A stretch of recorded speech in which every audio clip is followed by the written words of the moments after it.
Assalamualaikum ji, good morning, सुबह बखैर. Hopefully it's a good morning for everybody who is watching us from everywhere.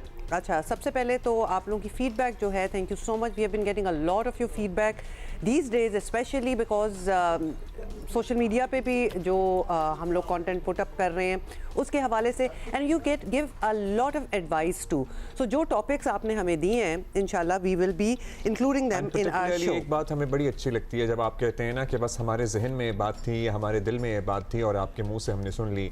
सो हमें लगता है कि हमारा यहाँ ये काम पूरा हो गया है, मुकम्मल हो गया है, क्योंकि अगर हम आपकी आवाज़ बन रहे हैं तो इसीलिए तो हम यहाँ मौजूद हैं इतने बरसों से. और इस वक्त जो पूरे मुल्क की आवाज़ है, टू बी वेरी ऑनेस्ट, हम भी you know how we always say we have a bit of our hand on the pulse of the nation as well. और क्या इस वक्त महसूस कर रहे हैं लोग और क्या बात हमें करनी चाहिए, हम इस वक्त भी वही करेंगे. एंड ऑफ कोर्स आपको पता है कि कराची में जो एक सानेहा हुआ है, it's very difficult to get over what happened over there. Far from over. It is far from over, that's right. अभी तो लोगों की डेथ्स की अनाउंसमेंट की जा रही हैं. जाहिर है जो जिनकी डेड बॉडीज मिल गई हैं, जिनकी डेड बॉडी नहीं मिल रही है, जो अभी तक लापता है, क्योंकि अभी भी सर्च एंड रेस्क्यू ऑपरेशन चल रहा है. रेस्क्यू तो क्या ही कहें हम, सर्च ऑपरेशन ही चल रहा है, क्योंकि बिल्डिंग का टेम्परेचर 55 से 60 डिग्री के दरमियान हो गया है.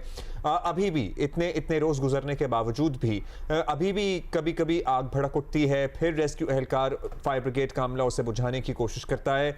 So this is an on going process में क्या अपडेट है, कहां तक हम पहुंचे हैं, वो भी हम पता करेंगे, ये पूछेंगे. अच्छा, एक दफ़ा फिर आपको बता देंगे हम बात, and you know what we are talking about. Karachi में आग से तबाह होने वाले गुल प्लाजा में हर तरफ तबाही और बर्बादी के मनाजिर हैं. और अब तक आपको बताएं कि 28 अफराद के जाँ बहक होने की तस्दीक हो चुकी है. ये 28 तो वो नंबर है जो कि बॉडीज़ या आज़ा, जिस तरह भी आप इसको सोचना चाहें, वो मिल गए हैं. तो ये तस्दीक हो गई है. आग कैसे लगी, तहकीकाती कमेटी ने काम शुरू कर दिया है. मगर ये मामला अब सिर्फ गुल प्लाजा के जलने तक महदूद नहीं रहा. सिंध हुकूमत की गवर्नेंस, सरकारी इदारों में करप्शन और बद इंतजामी, यहाँ तक के बात अवाम को जानबूझकर आईनी हकूक ना देने तक जा पहुंची है, जो कि शुरू में भी हमें लग रहा था कि ये बात बहुत आगे जाएगी. बड़ा जिक्र हो रहा है, 2 साल पहले वो ऑडिट हुआ, उसकी रिपोर्ट आई. कराची में फायर सेफ्टी ऑडिट रिपोर्ट पर अमल दरामद क्यों नहीं हुआ, ये सवाल कल से पूछा जा रहा है और सवाल आगे भी पूछा जाता रहेगा. पीपल्स पार्टी की सिंध हुकूमत और पीपल्स पार्टी के मेयर अब ऐसा लग रहा है कि आमने सामने आ गए हैं. मेयर कराची मुर्तज़ा वहाब कहते हैं 2 साल पहले आरजे मॉल वाक़े के बाद 600 से ज़ायद इमारतों का फायर सेफ्टी ऑडिट कराया था. उसकी रिपोर्ट वज़ीर आला सिंध को भेज दी थी, जबकि कल शाज़िब खानज़ादा साहब के प्रोग्राम में वज़ीर बल्दियात सिंध नासिर हुसैन शाह ने कैटेगोरिकली कहा कि मैं उस मीटिंग में मौजूद था और वज़ीर आला सिंध ने रिपोर्ट ना मिलने पर बरहमी तक का इजहार किया है. ये रिपोर्ट उन तक नहीं पहुंची थी, उन्हें पीर के रोज रिपोर्ट दी गई है, जिस पर वज़ीर आला खासिया नाराज भी हुए. इंक्वायरी हो रही है कि वज़ीर आला को ये रिपोर्ट क्यों नहीं पहुंचाई गई. आरजे मॉल गुलिस्तानी जौहर का राशिद मिनाज रोड का वाकया हुआ था. हमने उस जमाने में शहर के अंदर फायर सेफ्टी ऑडिट किया था. तकरीबन कुछ 600-650 बिल्डिंग्स का, जिसकी रिपोर्ट हमने भेजी थी और मैंने वजीर आला सिंध को वो रिपोर्ट आज शेयर भी की कि सर ये रिपोर्ट हमने भेजी थी, अगर इसके ऊपर ही इदारे काम करना शुरू कर देते हैं तो कहीं ना कहीं चीजें आसान होगी. हमारे यहाँ इन्फोर्समेंट का फुकदान है, इन्फोर्समेंट नहीं हो पाती. जिसकी जो जुरिस्डिक्शन है उसको वहां पर काम करना है ना. आज वजीर आला साहब को यही कहा गया कि sir once and for all इन चीजों को तय कर लिया जाए. जब तक हम इन्फोर्समेंट की तरफ नहीं जाएंगे, सजाएं नहीं देंगे लोगों को, तब तक जो है हम इन चीजों को ठीक नहीं कर पाएंगे. We have to make sure that we empower the relevant authorities के वो सही तरीके से इन चीजों को दें और हम उनको बैक करें. मैंने ये मोदबाना गुजारिश चीफ मिनिस्टर के सामने भी रखी और चीफ मिनिस्टर साहब ने इस बात से इत्तेफाक किया. वो रिपोर्ट जो है, मैं भी उस मीटिंग में था, वो अभी चीफ मिनिस्टर साहब को उसकी कॉपी दी गई. उससे पहले उनको ये रिपोर्ट्स नहीं भेजी गई. जी, उनके पास ये रिपोर्ट कल ही जो है ना उनको मिली थी, जिसपे वो भरम भी हो रहे थे कि ये इस तरह की रिपोर्ट्स पहले क्यों नहीं आई. जो हकीकत है मैं आपको बता रहा हूँ, इसकी भी इंक्वायरी हो रही है कि उनके पास ये क्यों नहीं पहुंचाई गई. सो इसमें कोई लगी लिपटी नहीं रखी. उन्होंने कहा ये रिपोर्ट उन तक नहीं पहुंची और जो हकीकत है मैं आपको बता रहा हूँ. At the same time mayor Karachi साहब जब ये कह रहे हैं शाज़िब खानज़ादा को कि अगर उसी रिपोर्ट पर अमल दरामद हो जाता, हमने भेजी थी, हमने वज़ीर आला को पीर को बताया कि रिपोर्ट देख लीजिए, यही आपको भेजी थी, मतलब मेयर कराची के मेयर इस रिपोर्ट को भेजने के बाद एक फॉलो अप तो ज़रूर कर सकते थे सिंध गवर्नमेंट से कि ये रिपोर्ट हमने आपको भेजी है, पिछले महीने भेजी है, 2 साल पहले भेजी थी ना, पिछले महीने भेजी है, 2 महीने पहले भेजी है, 6 महीने हो गए, इस पर अमल दरामद हुआ, इसकी क्या प्रोग्रेस है? या फिर कोई कह रहे हैं वो यहाँ पे आके कैटेगोरिकली हुमा कि अगर इस पर अमल दरामद हो जाता तो कुछ बेहतरी आ जाती। देखिए ये बड़ी तकलीफ दे बात है, मतलब right at the face of what just happened गुल प्लाजा का, और अभी मतलब लिटरली हमने आपको बताया कि सर्च ऑपरेशन जारी है, इतनी गर्म वो बिल्डिंग हो चुकी है कि वहाँ उसमें घुसना मुहाल है, बहुत मुश्किल है। और उस तनाजुर में ये बातें हो रही हों कि जी 2 साल पहले रिपोर्ट तो आ चुकी थी और अगर मगर में बात चली गई है, it is very hurtful. Hurtful तो एक जगह है, गुस्सा कितना, जो कि बहुत ज़्यादा खुद इफेक्टेड, पर्सनली इफेक्टेड जो आवाम होगी। मतलब हमें तो एक दुख है, ऑब्वियसली कराची शहर में सब कुछ हुआ है, लेकिन वो लोग जिन्होंने अपने प्यारे खो दिए वो ये सुनेंगे कि जी इतनी इसको लैक ऑफ सीरियसनेस इस रिपोर्ट को दिया गया कि किसी को याद ही नहीं है कि कब दी, किसी ने पढ़ी नहीं पढ़ी। मतलब ये चीज़ें हैं जो कि एक्चुअली आपको फिर अच्छा, अब आप ये देखिए कि अब इसको क्या कहें, हम इसको लिटरली क्या कहें, बैड गवर्नेंस कहें, नाअहली कहें, गुज़श्ता रोज हाइट ऑफ इररिस्पांसिबिलिटी भी कहते हैं। हाँ, मलबे के 2 डंपर गायब हो गए। सोचें जरा, अब डीसी साउथ ने यकीन दहानी कराई है कि गायब होने वाले डंपरों का जल्द पता लगा लेंगे। अब मलबे के डंपरों में कैश के बॉक्सेस भी हो सकते हैं, कुछ भी मलबे हो के डंपरों में कोई सामान भी हो सकता है। क्या क्या क्या हुआ यहाँ पे?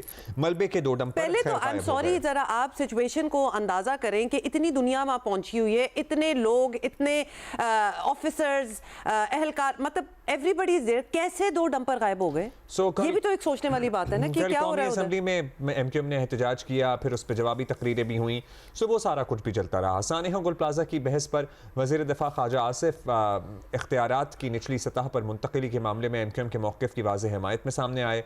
उनका कहना था कि 18वीं तरमीम भी महज ढकोसला ही साबित हुई है, इख्तियारात सूबों से नीचे बल्दियाती इदारों तक गए ही नहीं हैं। जो 18वीं तरमीम जो है वो एक ढकोसला साबित हुआ है। सारे इख्तियारात जो है मुर्तकिज हो गए हैं जाके सूबाई दारुल हुकूमतों में। जब तक गली मोहल्ले में नुमाइंदगी नहीं होगी, ना फायर ब्रिगेड होगा, फिर मिनिस्ट्री ऑफ डिफेंस का फायर ब्रिगेड आके जो है वो आग बुझाएगा, फिर जो है म्यूनसिपैलिटी का या कारपोरेशन का जो है या लोकल गवर्नमेंट का ना वजूद है और ना बुझाने का कोई इंतज़ाम है। कराची में जो वाक़यात हो रहे हैं वो इस बात के मुतकाज़ी हैं कि वहाँ पे भी, लाहौर में भी एक इफेक्टिव सिस्टम इवॉल्व होना चाहिए कि इन दारुल हुकूमतों से वार्ड्स की लेवल के ऊपर पावर ट्रांसफ़र हो। जब तक आप पाकिस्तान की 25 करोड़ आवाम को एम्पावर नहीं करेंगे, तब तक ये हाउस जो है ये मीनिंगलेस होगा। Sorry for saying that. एक इत्तफाक राय था कि लोकल गवर्नमेंट को एम्पावर किया जाए और एक इफेक्टिव निज़ाम जो है लोकल गवर्नमेंट का, वो 18वीं तरमीम के तहत जो प्रपोज हुआ था उसका नफाज किया जाए। लेकिन एज़ यूजुअल हमारी जो पॉलिटिकल रैंगलिंग है उसमें वो एक बड़ी इफेक्टिव जो है तरमीम जो है हमें विड्रॉ करनी पड़ी। अच्छा, आपको ये भी बताएं कि 18वीं तरमीम की तब्दीली की बात हो या सिंध में नए इंतजामी यूनिट्स बनाने की, पीपल्स पार्टी इस मामले में हमेशा से बड़ी हसास रही है और पीपल्स पार्टी की शैला रज़ा, ख्वाजा आसिफ और फारूक सत्तार की बातों पर खासी बरहम भी दिखाई दी। उनका कहना था कि एक हादसे को जवाज़ बनाकर लोग दिल की भड़ास जो है वो निकाल रहे हैं। देखें, आई एम सॉरी टू से, इस वक्त जो सब कुछ हुआ है, this is it's a tragedy of monumental amount, मतलब ये बहुत बड़ी ट्रेजेडी है। पहले हम आपको दिखा देते हैं। हादसे तो पूरी दुनिया में हो जाते हैं। वैसे इस हादसे से पहले गुल प्लाजा के बाहर जो इंफ्रास्ट्रक्चर है या जो सड़क है या जो फुटपाथ है, वहाँ पे कोई चल सकता था। वो कौन सा यूरोप का मंजर पेश कर रही थी जो यूरोप में। और दूसरा ये गुल प्लाजा तो जल के गिर गया। आपको क्या लगता है कि ये एक ही जगह है पूरे कराची में जो इतनी, मतलब जहाँ कुछ भी कभी भी हो सकता है, और अभी भी अगर मेजर्स सही ना लिए गए तो sorry to say we don't know what's next. आए अपने कॉरेस्पॉन्डेंट से बात करते हैं, because we really want to know कि क्या हालात हैं एटलीस्ट एट द स्पॉट। कल से रिपोर्ट कर रहे हैं काशिफ, हमने आपको कल भी देखा कि आप गुल प्लाजा की बिल्डिंग में फर्स्ट फ्लोर सेकंड फ्लोर आप गए भी, और जो आपके हालात थे ना उससे हमें नज़र आ रहा था कि वहाँ जो रेस्क्यू एहलकार भी हैं, मतलब 4 दिन बाद भी जो मदद करने को पहुंच रहा है, वहाँ सर्च ऑपरेशन में पहुंच रहा है, उसके लिए कितनी मुश्किलात हैं टू देन थिंक अबाउट कि उस दिन क्या हुआ होगा। पहले तो ये टेम्परेचर भी बता दें, क्योंकि आप कल हमें बता रहे थे कि इतनी गर्मी है और इतना गर्म है सब कुछ कि चलना भी मुश्किल है और किसी रेलिंग को हाथ लगाना भी मुश्किल है। क्या हालात हैं? बिल्कुल हुमा अब्दुल्ला, ऐसे ही है कि जब हम कल फर्स्ट फ्लोर पर पहुंचे, अब तो जो है वो आज 5वां रोज़ शुरू हो गया और गुज़िश्ता रोज़ जो है वो 4 रोज़ हो चुके थे। तो हमने देखा था कि जब फर्स्ट फ्लोर पर पहुंचे वहाँ टेम्परेचर जांचने के लिए एक जो है वो मीटर लगाया गया है और उस पर जो है वो 55 से 60 डिग्री सेंटीग्रेड जो है वो टेम्परेचर अब भी आ रहा था। जो फायर फाइटर के लोग वहाँ मौजूद थे, जो रेस्क्यू ऑपरेशन में हिस्सा ले रहे थे, उनके लिए काफ़ी ज़्यादा मुश्किल थी और जितनी भी दीवारें थी या फिर ग्रिल्स थी उनको टच करना इंतहाई मुश्किल था कि आप किसी चीज़ को टच नहीं कर सकते और तमाम तर जो दुकानें हैं वो जलकर खाकसर हो गई और जो लोगों का सामान है वो नीचे बिखरा हुआ था। मैंने देखा कि ना सिर्फ मुख्तलिफ सामान नीचे बिखरा हुआ है बल्कि साथ साथ जो फायर ब्रिगेड की जानिब से पानी का छिड़काव किया गया तो बहुत सारे ऐसे मकामात थे जहाँ उबलता हुआ खोलता हुआ पानी नीचे मौजूद था। टेम्परेचर को मेंटेन करने के लिए कोशिश ज़रूर की जा रही थी लेकिन टेम्परेचर मेंटेन हो नहीं पा रहा था। जो रेस्क्यू एहलकार थे बिल्कुल वो अंदर की जानिब जाते थे और उसके बाद थोड़ा सा सर्च का ऑपरेशन करते थे, फिर दोबारा से सांस लेने के लिए बाहर आते थे और हम खुद भी यही कर रहे थे कि वहाँ के जो दाखिली और खारजी रास्ते थे मुकम्मल तौर पर तबाह हो गए थे। एक रास्ता मैंने ऐसे भी देखा कि जिसकी एक स्टेयर्स आ रही थी और वो स्टेयर्स मुकम्मल तौर पर बंद हो गई थी, उसके ऊपर मलबा गिरा हुआ था। यहाँ से भी लोगों ने जाने की कोशिश की थी, जो रेस्क्यू एहलकार थे वो मुझे बता रहे थे तो लेकिन वो जा नहीं पाए थे चूँकि जो बैक साइड है वहाँ से भी जो है वो आग के शोले काफ़ी ज़्यादा थे। और बैक साइड के आपको बताऊँ कि 16 में से 3 थे, 4 दरवाजे जो थे वो खुले हुए थे, बाकी इस इमारत की सराउंडिंग के चारों तरफ के दरवाजे चूँकि रात बहुत ज़्यादा हो गई थी। प्लीज़ ये बात बता दें, एक बात ना मुझे परसों से बॉदर कर रही है, जब से ये बात बताई जा रही है कि 16 में से 4 दरवाजे खुले हुए थे, बाकी सारे बंद थे। चाबियां लेके चौकीदार घर तो नहीं चले गए थे, वहीं पे चाबियां और चौकीदार मौजूद थे। वो 16 दरवाजे 16 के 16 क्यों नहीं खोल दिए गए जब आग लगी? तो देखिए इनिशियली जब अब्दुल्ला यहाँ आग लगी तो ये टाइम हो रहा था कोई 10:14 और उसके बाद जो पहले आग के शोले बाहर निकले वो 10:22, उसकी सीसीटीवी भी हमने देखी। जब ये वाकया रिपोर्ट हुआ तो इस टाइम मार्केट बंद होने का टाइम होता है और अमूमन हमने देखा है कि इस मार्केट के बहुत सारे गेट जो है वो बंद होना, ग्रिल लगी हुई है तो ग्रिल बंद कर दी जाती हैं।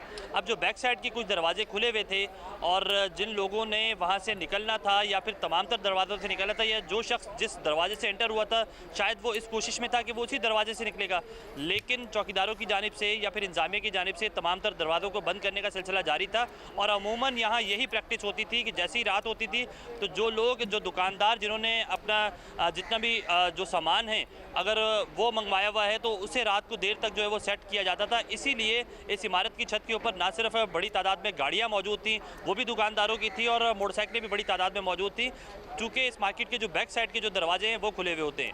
अब इंतजामिया की जानिब से या लोगों की जानिब से अगर ये कहा जाता है कि रैंप का रास्ता इस्तेमाल करते हुए छत की तरफ चले जाया जाए तो खुशकिस्मती से कुछ इस हादसे के अंदर जानी नुकसान कम हो सकता था, लेकिन चूँकि भगदड़ मच गई और बैक साइड के दरवाजे खुले हुए थे, फ्रंट के दरवाजे नहीं खुले हुए थे, इसकी वजह से भी काफ़ी ज़्यादा अमवात का खदशा जो है वो जाहिर किया जा रहा है। फायर ब्रिगेड हुकाम की जानिब से अब ये बताया जा रहा है कि अब भी फायर टेंडर की जानिब से कूलिंग का अमल जारी है। बहुत शुक्रिया आपका काशिफ, हमें बता रहे थे। और this is an ongoing process which would take many days, which would certainly take many days. Saifuddin रहनुमा जमात इस्लामी कराची हमारे साथ हैं। सैफुद्दीन साहब, कराची के शहरियों ने, कराची में बसने वालों ने बड़े अरसे से हम ये ब्लेम गेम देख रहे हैं, Jamaat Islami, MQM peoples party, फिर जमात इस्लामी। अब जिच आ गए हैं, थक गए हैं, बस हो गई है, शहर का हाल बुरे से अबतर होता जा रहा है। आपको लगता है ये सिस्टम काम भी कर सकता है? मतलब इस शहर में जो सिस्टम नाफिज है या इख्तियारात की निचली सतह तक मुंतकली है, is this even workable in these conditions and in this city? बिस्मिल्लाहिर्रहमानिर्रहीम।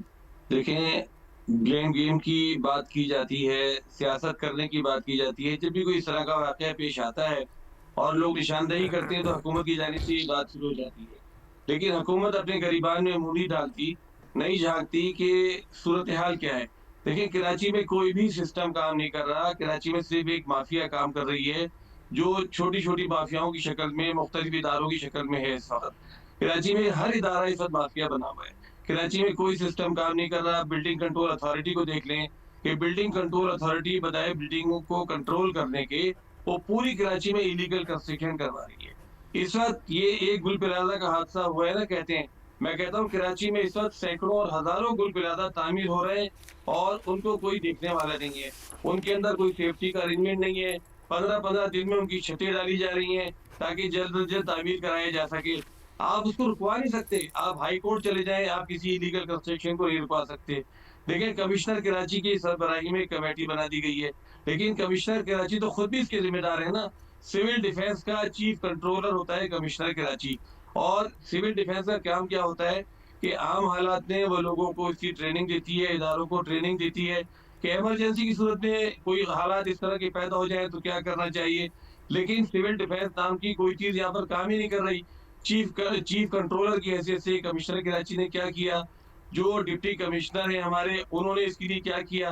देखिए, कराची तो एक सानेहात का शहर बन चुका है। कराची में हादसात हो रहे हैं, वाकयात हो रहे हैं, और हर दफा ये होता है कि हुकूमत कहती है। अब तो उन्होंने हर दफा यही होता है और अभी भी यही बातें हो रही हैं। हम आपसे ये जानना चाहते हैं कि जी हम आपसे सर्टनली ये जानना चाहते हैं कि हम अक्सर ये बात करते हैं, आधे इलाके इस शहर के कंटोनमेंट में बटे हुए हैं, आधे KMC के कंट्रोल में हैं, फिर टाउन में हैं, टाउन इंतजामिया है, टाउन के चेयरमैन आपकी जमात से भी ताल्लुक़ रखते हैं, लोगों ने आपको वोट दिया, एतमाद का इजहार दिया। जो अच्छा काम होता है वो टाउन वाले अपने खाते में ले लेते हैं, जो काम नहीं हो रहा होता है वो KMC के खाते में डाल देते हैं, ये भी होता है। अब ये बताइएगा, कोई कोऑर्डिनेशन, आपस में हम आहंगी इस शहर की बेहतरी के लिए इतने सालों में क्यों नहीं हो पाती, इवन विद द सूबाई गवर्नमेंट? आप सब लोग खुद पहले मिल जाएं, उसके बाद सूबाई गवर्नमेंट को एतमाद मिले कि भाई ये काम है हमारे, ये हमारे काम हो नहीं पा रहे। और इसमें वो वाली चीजें भी आप डाल लें जिसमें आए दिन गटर के ढक्कन नहीं होते और कोई ना कोई उसमें गिर के मर रहे होते हैं। ये एक कॉमन प्रैक्टिस, ये चीज जो है ये पूरे पाकिस्तान में सिर्फ कराची के साथ एसोसिएटेड है,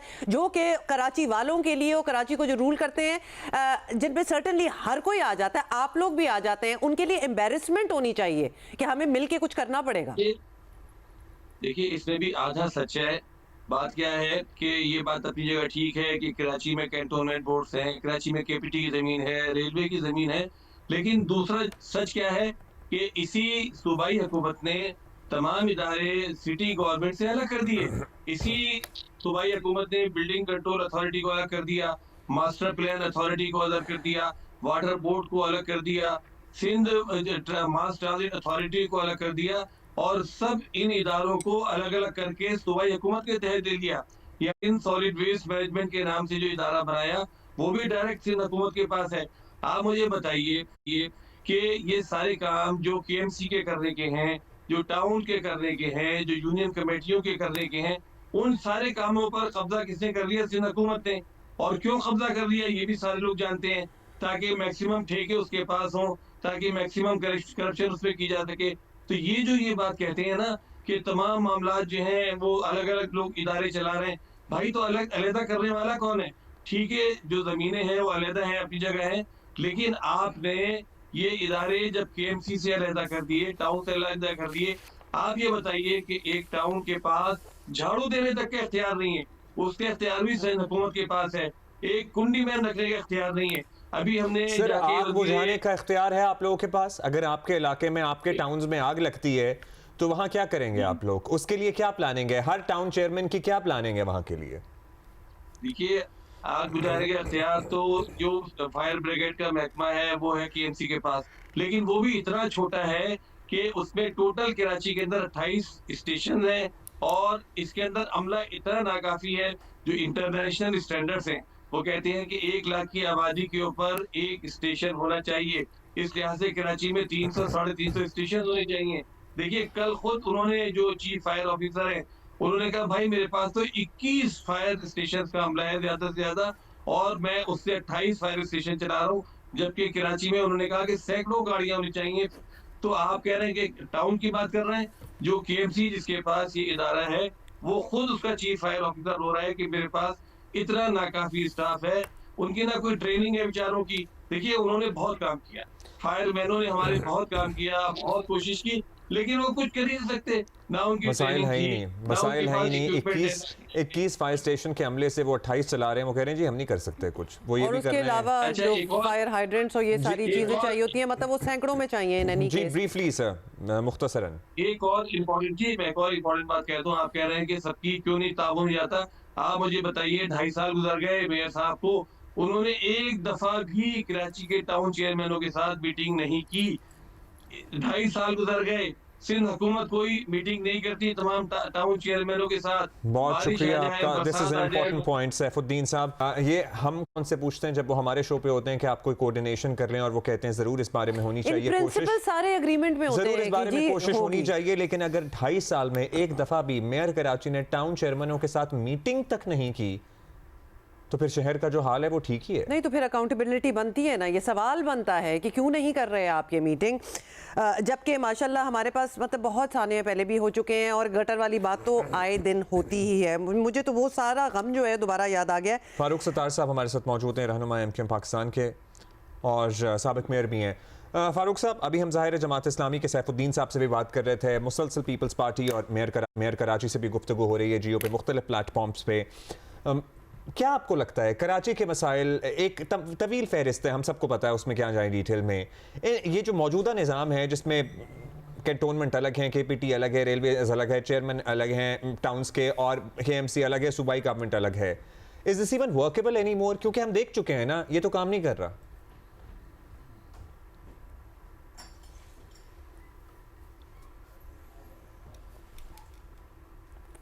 फारूक साहब आपका माइक बंद है शायद, प्लीज देखिए। म्यूट को अनम्यूट करें और फिर आपकी आवाज आएगी।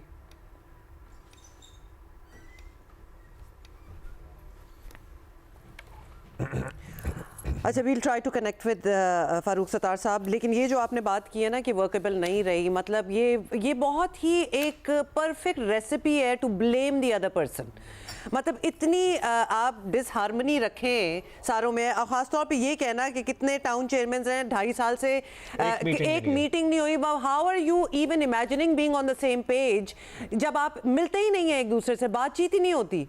मतलब ये तो एक वॉर फुटिंग पे एक पूरी मीटिंग होनी चाहिए, तो हर महीने मीटिंग होनी चाहिए, और इस पर डिस्कशन होनी चाहिए कि हम क्या चीज़ें बेहतर कर सकते हैं, what things are not working out.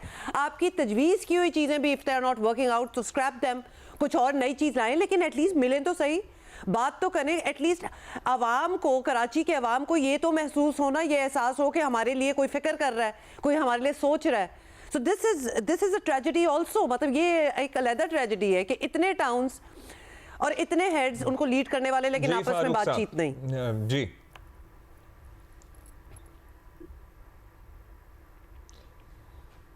जी फारूक साहब, अगर आप हमें सुन सकते हैं तो हम ये ब्लेम गेम, ये एक दूसरे पे लिटरली एक दूसरे का नाम लेना, एक दूसरे की पार्टियों को मोरद इल्ज़ाम ठहराना, मुख्तलिफ इदारों को मोरद इल्ज़ाम ठहराना, हम ये सब कुछ देख चुके हैं और ये देख रहे हैं, और अरसा दराज से हो रहा है। मतलब टाउन वाले KMC को, KMC वाले KPT को, KPT वाले सूबाई हुकूमत को, this has been going on. और सफ़र कौन कर रहा है? कराची में रहने वाले, बसने वाले ये शहर। कराची में ये सिस्टम काम करने की सलाहियत बाकी रखता है एनी मोर और नॉट?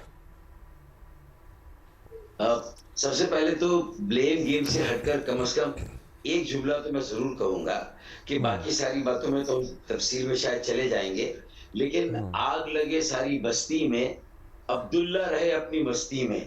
तो ये तो आपने देखा ना कि अगर 23 घंटे के बाद मेयर कराची जाए वकुआत पर पहुंचते हैं और 22 घंटे के बाद वजीर आला सिंध और जो पीपल्स पार्टी की सूबाई हुकूमत है गुज़िश्ता 17 सालों से बिला शिरकत गैर तमाम वसाइल, तमाम इख्तियारात, इख्तियार, फैसला करने का इख्तियार, ज़मीनों पर सारा कंट्रोल, हर तरह के इदारे महकमे जब आपके दस्तरस में हो, और उसके बाद ये बेहिसी हो और आपका दर्द कराची के लिए इस तरह हो कि आप 24 घंटे के बाद चाहे वकुआ पे पहुंचे, तो इससे सबसे पहली बात, तो पहला सवाल तो इसी पर उठता है।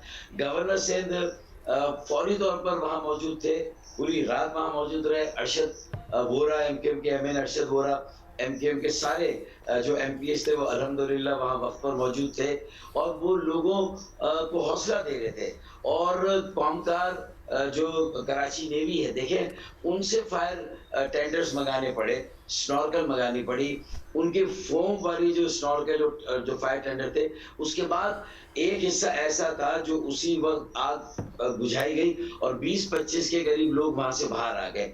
अगर ये फौरी तौर पर सारे इंतजाम हो, कोऑर्डिनेशन सारे इदारों के दरमियान हो, और आपका ये सवाल बिल्कुल वजह है कि कहीं की मट्टी, कहीं का रोड़ा, भानुमती का कुंभा जोड़ा, too many cooks spoil the broth. अब आर्टिकल 140A के तहत एक अम्ब्रेला में, एक छाते में तमाम जो शहरी मकामी इदारे, चाहे वो वफाक के तहत हो, सूबे के तहत हो, इसकी इंटरप्रिटेशन होनी चाहिए। एमपी पाकिस्तान का जो आईनी तरमीमी बिल है, जिसके तहत एक मौसर, बाइख्तियार, खुद मुख्तार, बावसीला फारूक साहब, सानेहा बल्दिया फैक्ट्री से लेकर और गुल प्लाजा की आग तक, सानेहा बल्दिया फैक्ट्री से लेकर, फारूक साहब, सानेहा बल्दिया फैक्ट्री से लेकर और गुल प्लाजा में आग लगने तक इस शहर में कुछ नहीं बदला। इस शहर में 21 फायर स्टेशन के अमले के साथ 28 चलाए जा रहे हैं। जाहिर है आप जब इस शहर के बिला शिरकत गैर इक़्तिदार करता धरता थे और आपकी एक कॉल, मतलब क्या हालात थे आपको पता ही हैं। शहर चलता भी था और शहर रुक भी जाता था, तब भी बहुत सारे मामलात सामने आए कि किस तरह ज़मीनों पर कब्जे हुए, मुबैना तौर पर बिल्डिंग्स बनाने की इजाज़त दी गई। ये पीपल्स पार्टी आप पे इल्ज़ाम लगाती है। आप अब कह रहे हैं कि सूबाई हुकूमत 2008 से बरसरे इक़्तिदार है। बिल्कुल है, और यहाँ पे उनको बरी ज़िम्मा नहीं किया जा सकता, बिकॉज इस सूबे का कैपिटल कराची ही है और कराची की जो हालत है वो सबके सामने है। How to move forward? आप वफाक में पहले भी इत्तेहादी थे, आज भी इत्तेहादी हैं, आप अपनी बात मनवा सकते हैं। ये एक मखलूत हुकूमत है। What do you plan to do for this city now? सबसे पहले तो मुझे एक बात की वजाहत करने दे, जो ये मेरे पीपल्स पार्टी के भाइयों ने कल कौमी असेंबली के फ्लोर पर कराची की बात और कोई मुश्तरका हिकमत अमली की बजाय, देखिए वो माजी में जाकर बहुत सारी चीज़ें वेरीफाइबल नहीं है, बहुत सारी चीज़ें परसेप्शन में आई है कि तासुर जो है वो कभी कभी हकीकत से बहुत ज़्यादा मजबूत और हकीकत नज़र आता है, जबकि ऐसा नहीं है। और फिर हमने तो अपने हिस्से का हिसाब जो देना था, अदालतों में जो भुगतना था, सही या गलत, मेरिट पे था या नहीं था, वो तो कर लिया। अब तो ये 18 साल का जो सवाल है, इसका जवाब तो या तो सूबाई हुकूमत को देना है और गुज़िश्ता 5-5.5 सालों का हिसाब। देखिए, मैंने कहा कि जो हमें हिसाब किताब देना था, अदालतों में फेस करना था, मुकदमा सही बना गलत बना, वो जिस फायर इंसिडेंट से इस फायर इंसिडेंट को कंपेयर किया जाता है, ये दो मुख्तलिफ बातें।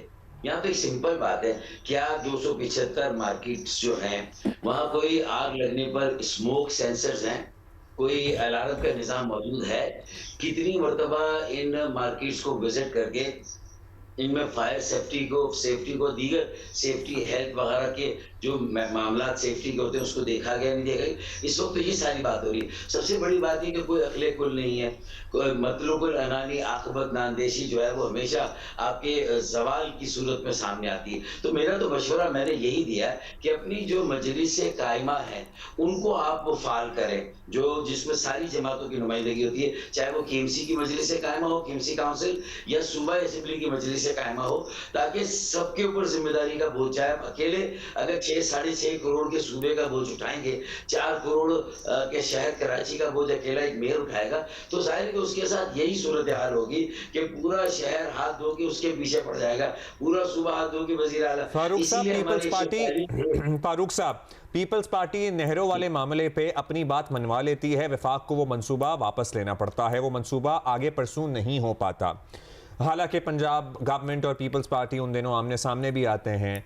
आपके लिए तो कराची इज जो पॉलिटिकल बेस, आप कराची के मामले पे अपनी बात जो भी आप मनवाना चाहते हैं, आप क्यों नहीं मनवा पाते?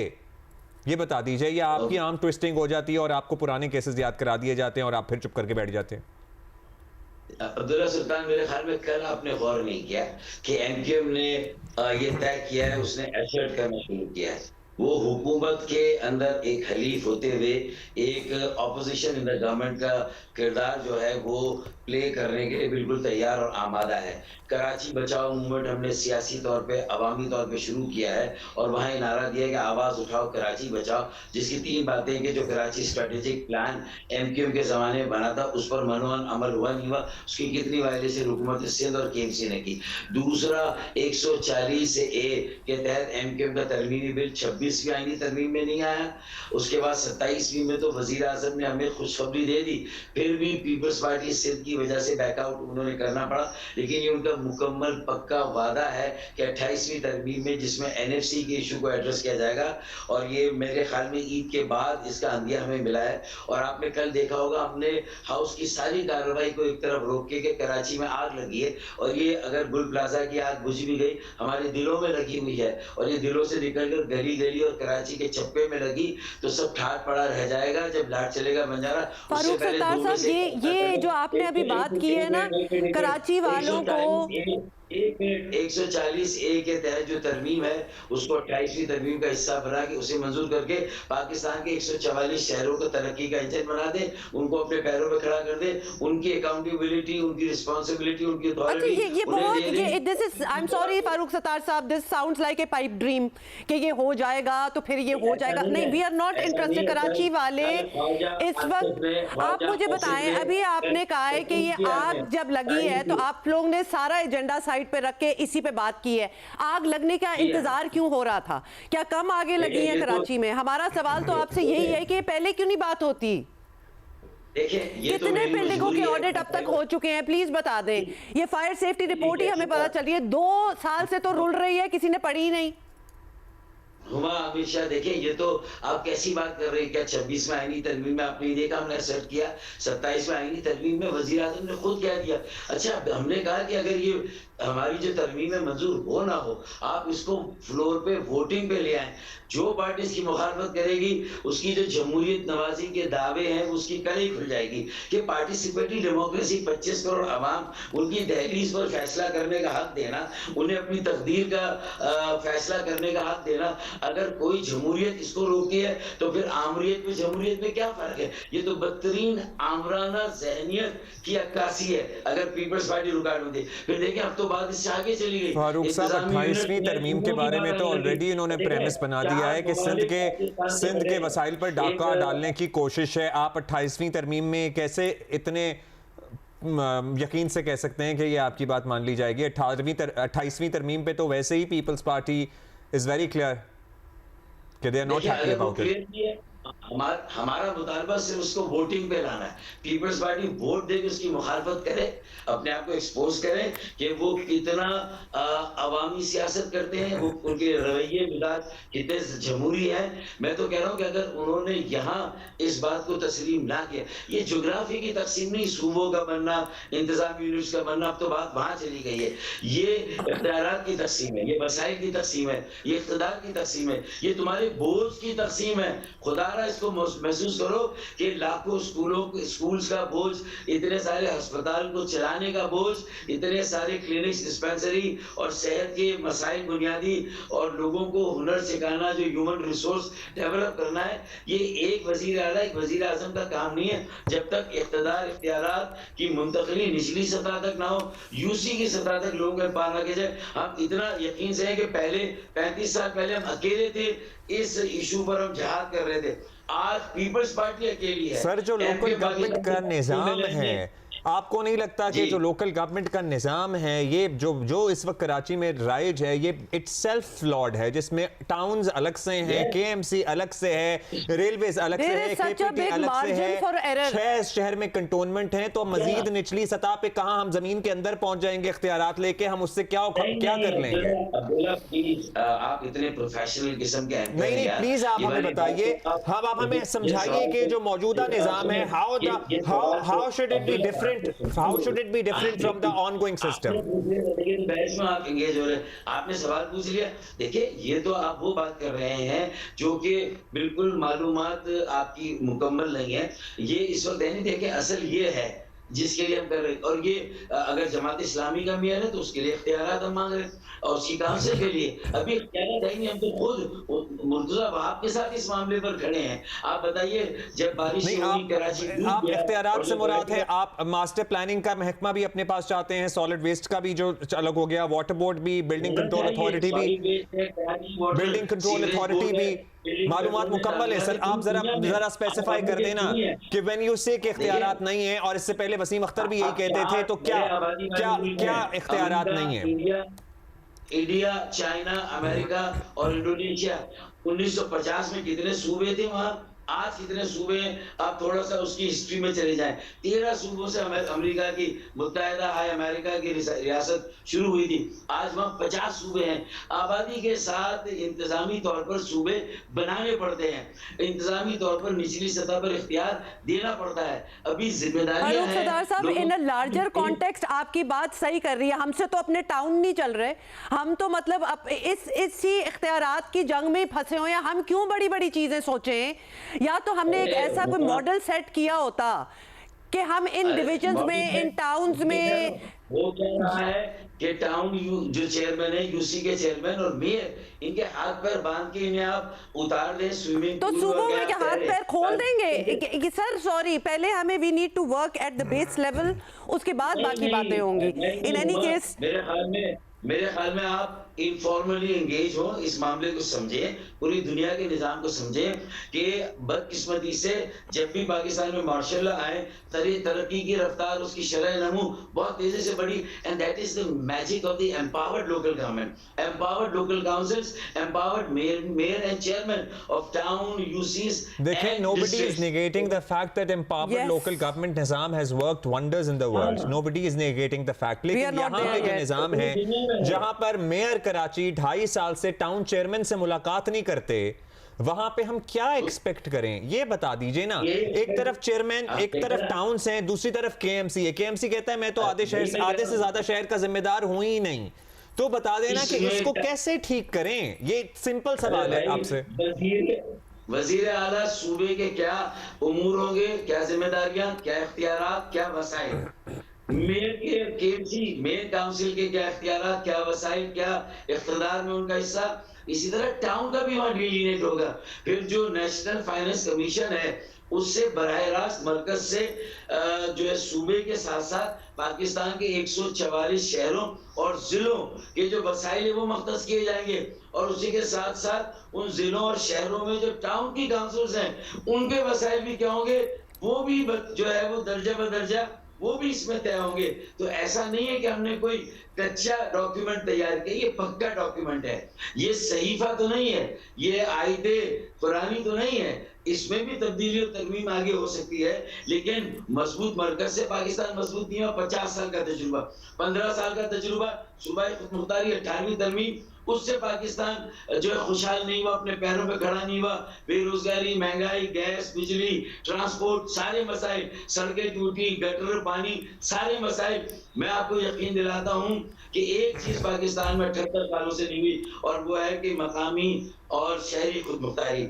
आप इस पर चले जाएं, टाउन के भी क्या इख्तियारात हैं, ताकि ना मेयर टाउन में मुदाखलत देगा, मिले ना मिले, टाउन अपनी जगह पे अपने पैरों पे खड़े होंगे, यूसीज अपना काम कर रहे होंगे। फारूक सत्तार साहब, we got your point. Sir मिलना फिर भी पड़ेगा, क्योंकि ये हम पाकिस्तान है और यहाँ पे कोऑर्डिनेशन जरूरी होती है। ये वो बातें हैं जो बैठ के करनी पड़ेंगी। साहब sorry, we got your point, but we don't really have the time any more. बहुत शुक्रिया। फिर हम इसको बाद जिसकी तैयारी है उसमें इस पे क्या पेशरफ्त होती है। अभी हम बताएं कि हुकूमत और तहरीक इंसाफ के दरमियान कौमी असम्बली और सेनेट में अपोजिशन लीडर की तैनाती का मसला आखिरकार कोई लगभग 5 महीनों बाद तय पा गया है। मतलब 5 महीने लग गए हैं इस चीज़ में। जमहूरियत के लिए अच्छी खबर है ये जी। 5 महीने पहले भी हो जाता तो बहुत आला खबर हो जाती। खैर नहीं हुए। कौमी असम्बली में अपोजिशन लीडर महमूद खान अचकज़ई और सेनेट में राजा नासिर अब्बास ने सीट संभाल ली है। नोटिफिकेशन का मरहला भी तय हो गया है। अपोजिशन का बड़ा मुतालबा पूरा होने पर ऐवान का माहौल जो है वो अब कुछ बदला बदला नज़र आ रहा है। शोर शराबे के बगैर एक दूसरे को सुनने और बर्दाश्त करने के मुजाहरे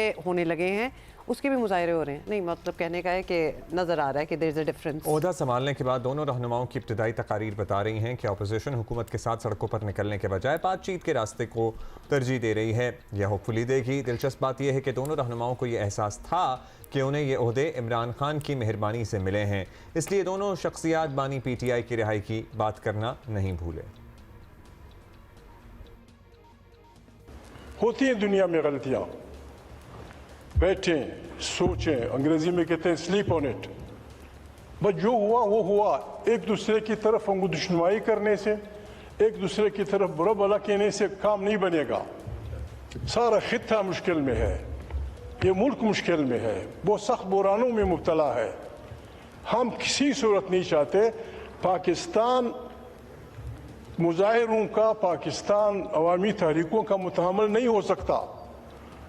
ये आपके पे मुश्तमिल है। वो जेल में है, ये हाउस यूनानिमसली फैसला करती है कि उसको निकाल दो, जेल से निकाल दो। ये सारा टेम्परेचर खत्म हो जाएगा, ये सारी बॉक्सिंग खत्म हो जाएगी अगर वो सियासी जो इस वक्त हमारे अंदर मुल्क के अंदर बहरान है, उस बहरान का खात्मा नहीं होगा तो माशी मसाइल हल नहीं होंगे, अमन अमान के मसाइल भी हल नहीं होंगे, यकसुई पैदा नहीं होगी। मेरी गुजारिश है अपने दोस्तों से, यहाँ वज़रा बैठे हैं, राना साहब बैठे हैं, बाकी साहब बैठे हैं, आए मुल्क को पोलिटिकली बेहतर हालात की तरफ लेके जाएं। सियासी तौर पर मुल्क को बहरानों से निकालने के लिए हर कुर्बानी देने को तैयार है, हर कदम उठाने को तैयार है, क्योंकि कार खैर है। हम अपने कलेक्टिव विजडम के साथ पार्लियामेंट ये काम कर सकती है कि सबसे पहला जो पाकिस्तान के अंदर पॉलिटिकल हार्मनी पैदा करने के लिए इमरान खान के केसेस को चलने दें जैसे चलने चाहिए, रुकावटें ना बने, और इंशाल्लाह वो केस भी ऐसे ही वो छूट जाएंगे। मुझे उम्मीद है इंशाल्लाह अजीज अक्ल प्रिवेल करेगी और पाकिस्तान के अंदर सियासी इस्तेकाम बहुत जल्द आएगा।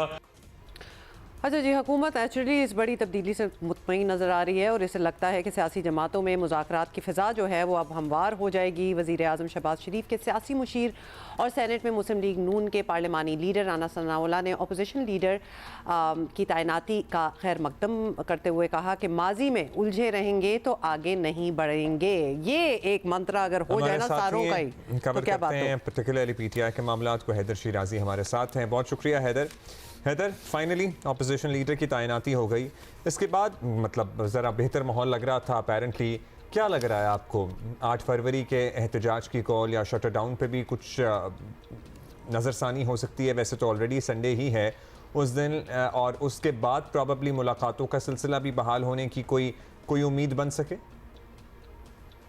देखिए, वफाकी वजीर की जानिब से तो कहा गया है कि 8 फरवरी तक मुलाकातें नहीं होंगी। दूसरी जानिब अपोजिशन लीडर सेनेट और कौमी असेंबली का फैसला हो चुका है और इसके बाद इम्कान जाहिर किया जा रहा है कि यहाँ जो खासकर इसके बाद सियासी दर्जा हरारत कम होगा।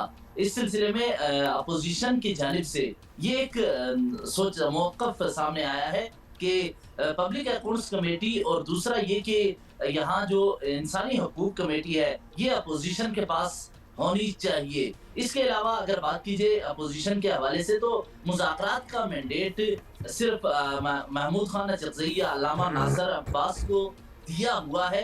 तो इस सिलसिले में इन दोनों रहनुमाओं को मैंडेट तो दिया है, लेकिन PTI के अपने रहनुमा भी बैकएंड पर इस वक्त राब्ते कर रहे हैं, जिसकी वजह से इन्हें बहुत ज़्यादा अपोजिशन इत्तेहाद के रहनुमाओं के मुज़ाकरात के हवाले से मौक़िफ़ पर बहुत ज़्यादा तशवीश भी है, क्योंकि PTI की मरकज़ी क़यादत ने वफाकी दारुल हुकूमत इस्लामाबाद में एक मीटिंग की और इस मीटिंग में इस्लामाबाद में जो पाकिस्तान तहरीक इंसाफ की मरकज़ी क़यादत की मीटिंग हुई, उसके बाद फैसला हुआ कि एस्टेब्लिशमेंट से रब्ता किया जाए। इस सिलसिले में खैबर पख्तूनख्वा के सीनियर ब्यूरोक्रेट और इसके अलावा एक साबिक ब्यूरोक्रेट जो इमरान खान की हुकूमत में अहम ओहदे पर तयनात थे, तो उनको कहा गया कि आप इस सिलसिले में राब्ते का किरदार अदा करें। इस सिलसिले में आप अपोजिशन इत्तेहाद के सामने भी एक मामला बड़ा अहम है कि वो राना सनाउल्लाह के साथ राब्ते में है। दूसरी तरफ ये जो अपोजिशन इत्तेहाद को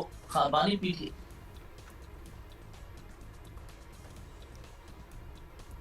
जी, इंटरेस्टिंग बात थी वैसे। We would have liked it to continue, but we don't really have the time, Heather. Thank you. गुल प्लाजा पे, कराची पे, एक आइकॉनिक जगह। कराची का गुल प्लाजा सिर्फ एक शॉपिंग सेंटर नहीं था, ये इससे बहुत बढ़कर कुछ था और सबसे बड़ी बात यह है कि अब तक 28 अफराद के जाँ बहक होने की तस्दीक हो गई है। दर्जनों अभी तक लापता हैं। मतलब जिस तरह वक्त गुजर रहा है, मुख्तलिफ़ फ़ैमिलीज़ के बारे में मालूमात हासिल हो रही हैं। एक फ़ैमिली जो एक नया बेबी एक्सपेक्ट कर रही थी, उनका एक बड़ा बेटा है, बड़े अरसे बाद दूसरी औलाद हो रही थी, मियाँ बीवी और बेटा तीनों इस दुनिया में नहीं रहे। इतनी ज़्यादा स्टोरीज, हाँ, बहुत ट्रैजिक स्टोरीज हैं। Usually one would go to this plaza जब आपकी शादी हो रही हो, जैसे वरना फैमिली आपकी बढ़ रही हो, you would like to buy things, मतलब एक होल सेलर मार्केट टाइप भी थी। आपको पता था that you would get the stuff and you would get good bargains and deals. कितने लोग हैं जिनकी इन दुकानदारों के साथ एक बड़ा अच्छा रिश्ता कायम हो चुका था, because every time you would go तो वो वहाँ होते थे, एक देखभाल, एक दूसरे का हालचाल पूछना, चीज़ें खरीदना, मतलब एक बहुत ही एक कॉमन प्रैक्टिस इधर। और लोग जो जाते थे वो बार बार जाते थे, because it was that kind of a place. जो चीज़ हमें थोड़ी सी शॉकिंग लग रही है and we would like to actually inquire about that कि ये कोई पहली आग तो नंबर 1 है नहीं कराची में, इससे पहले बहुत सी आगे लग चुकी हैं।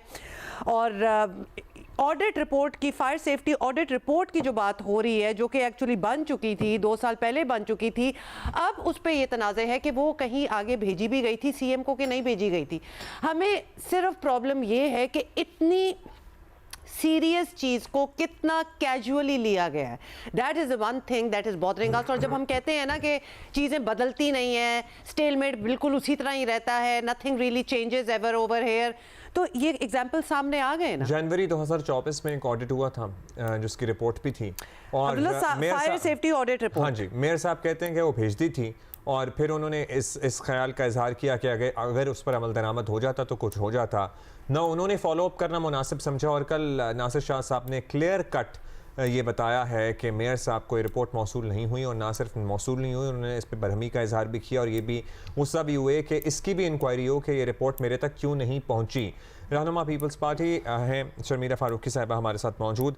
शर्मिला, क्या हाल है आपका? शर्मिला, डेफिनेटली हमें यकीन है कि आपको भी बहुत ही गम तो होगा और थोड़ा सा गुस्सा भी होता है कि क्यों हमारे यहाँ इस किस्म की चीज़ें होती हैं।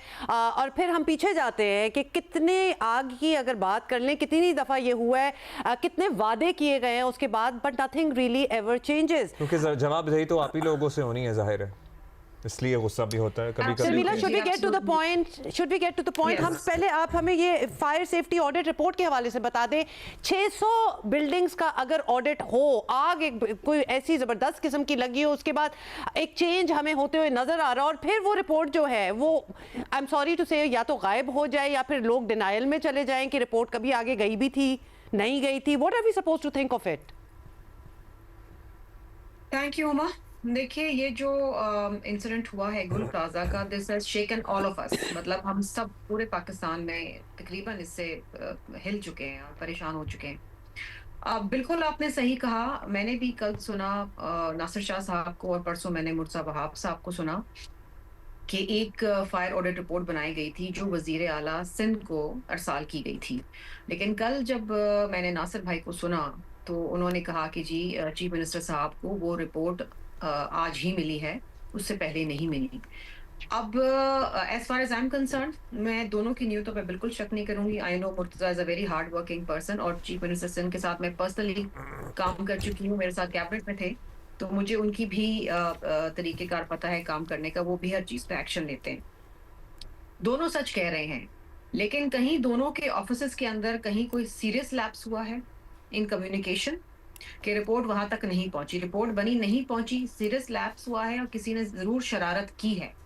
और I hope and I pray, और मैं बिल्कुल ये वज़ीर आला साहब से दरख्वास्त करूंगी कि ये जो लैप्स हुई है, इट्स अ सीरियस लैप्स, क्योंकि अगर इस रिपोर्ट के ऊपर काम हो जाता और फायर ऑडिट रिपोर्ट के हवाले से अगर बिल्डिंग्स की सर्वे हो जाती और उनको ये तंबी दे दी जाती कि अपने फायर एग्जिट्स और फायर एक्सटिंग्विशर्स लगा लें, तो शायद गुल प्लाजा का इंसिडेंट जो है इतना भयानक ना होता। तो इसके ऊपर तो जरूरी आप एक्शन लें। देखें अभी जो शर्मिला, आप can बात I कर रही थी add ना to कि this and you incidents might होते हैं। agree, you might agree, sorry Sharmila मैं आपको यहाँ काट रही हूँ, लेकिन ये लैब्स आप कह रही हैं नीचे से किसी के थ्रू है, अगर मैंने आपको कोई रिपोर्ट भेजी हो और मुझे 2 साल तक आपकी तरफ से कोई फीडबैक ना आए, तो मेरा भी तो थोड़ा सा बनता है ना कि मैं आपसे पूछूं कि क्या आपको रिपोर्ट मिली, I would just pick up आपने the क्या phone. पढ़ी, मतलब why would I let it go? तो ये नीचे वाले लोगों को अगर हम हटा भी दें, we are talking about the mayor Karachi, क्यों उन्होंने नहीं पूछा होगा कि And आपकी he has तरफ से कुछ access feedback to he the नहीं आई? chief minister and the chief minister office and the chief minister residence all the time, and he's there. देखिए मैं ये समझती हूँ कि कराची इतना बड़ा शहर है और उसका मेयर एक is a huge position, not only with responsibility with utmost caution। मैं समझती हूँ कि अगर उस रिपोर्ट के ऊपर कोई खातिर खा जवाब नहीं आया था 1 महीने के अंदर, तो डेफिनेटली उनके ऑफिस से क्वेश्चन जाना चाहिए था और रिमाइंडर जाना चाहिए था। मैं खुद वजीर रह चुकी हूँ और जब हम कोई चीज़ भेजते थे, नहीं उसके ऊपर कोई एक्शन जवाब आता था, तो हम रिमाइंडर्स भेजते थे। दूसरी चीज़ है कि उसको भी छोड़ दें, एक प्रॉपर कोऑर्डिनेशन जरूर होनी चाहिए। देखें मुझे नहीं पता कि एग्जैक्टली ऑन ग्राउंड क्या रियलिटी है, मैं उसी बात पे आपको जवाब दे रही हूँ जो मैंने सुना है, मैंने दोनों से बात नहीं की है।